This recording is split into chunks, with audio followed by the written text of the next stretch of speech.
সাধারণত আমরা যখন কোনো অ্যাপস প্লে স্টোর থেকে আমাদের অ্যান্ড্রয়েড মোবাইলটিতে ইনস্টল করে রাখি, তখন এগুলো শুধু হোম স্ক্রিনেই থাকে, মেমোরি কার্ডে সেভ হয় না। অনেক সময় সেই অ্যাপসগুলো আমাদের মোবাইল ফোনটির মেমোরিতে সেভ করে রাখার প্রয়োজন হয়, কেননা আমরা যখন ফোনটি রেস্টার্ট দেই তখন রেস্টার্ট দেওয়ার সাথে সাথেই কিন্তু অ্যাপসগুলো ডিলিট হয়ে যায়। আজকে আমি একটি অ্যাপস শেয়ার করব, যে অ্যাপসটি দ্বারা আপনি আপনার ফোনে ইনস্টল করা অ্যাপসগুলো মেমোরি কার্ডে ট্রান্সফার করে রেখে তারপরে আপনি আপনার ফোনটি রেস্টার্ট দিতে পারবেন।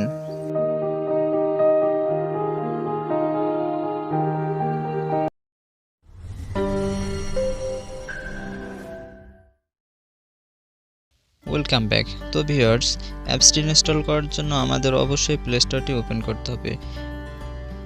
প্লে স্টোরটি ওপেন হলে সার্চ বারে লিখতে হবে অ্যাপস ব্যাকআপ অ্যান্ড রেজিস্টার, লিখে সার্চ দিতে হবে। সার্চ দিলে এরকম একটি ইন্টারফেস চলে আসবে। তো এখান থেকে 2 নম্বর অ্যাপসটি ক্লিক করতে হবে। ক্লিক করার পর এখানে নর্মালি একটি ইনস্টল অপশন দেখাবে, তো এখানে ইনস্টল করে নিতে হবে। আমার অ্যাপসটি ইনস্টল করাই আছে। তো ইনস্টল হওয়ার পর অ্যাপসটি আপনাদের ইনস্টল কমপ্লিট হলে হোম স্ক্রিনে চলে যাবে। হোম স্ক্রিন থেকে অ্যাপসটিতে আপনাকে ঢুকতে হবে। অ্যাপসটিতে ঢোকার পর এরকম একটি ইন্টারফেস চলে আসবে। এখানে আপনার ফোনে সব ইনস্টল করা অ্যাপসগুলো শো করবে। তো এখান থেকে আপনি যে অ্যাপসগুলো ব্যাকআপ নিতে চান সেই অ্যাপসগুলো সিলেক্ট করে দিতে হবে। আমি সিলেক্ট করে দিচ্ছি। সিলেক্ট করার পর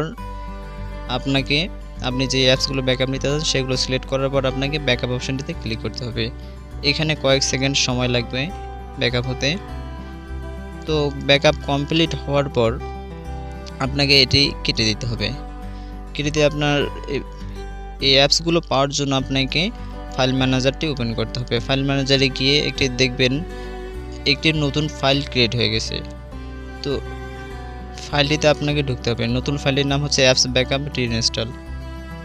ফাইলটিতে ঢুকলে আপনি দেখতে পাবেন যে এই অ্যাপসগুলো আপনি ব্যাকআপ করছেন সেই সবগুলো অ্যাপস এখানে চলে আসছে। তো এখন আপনি আপনার ফোনটি নর্মালি রেস্টার্ট দিতে পারেন। রেস্টার্ট দেওয়ার পর আপনি আবার এখানে ফাইল ম্যানেজারে ঢুকে আপনি অ্যাপসগুলো ইনস্টল করলে আপনার ফোনের হোম স্ক্রিনে চলে আসবে।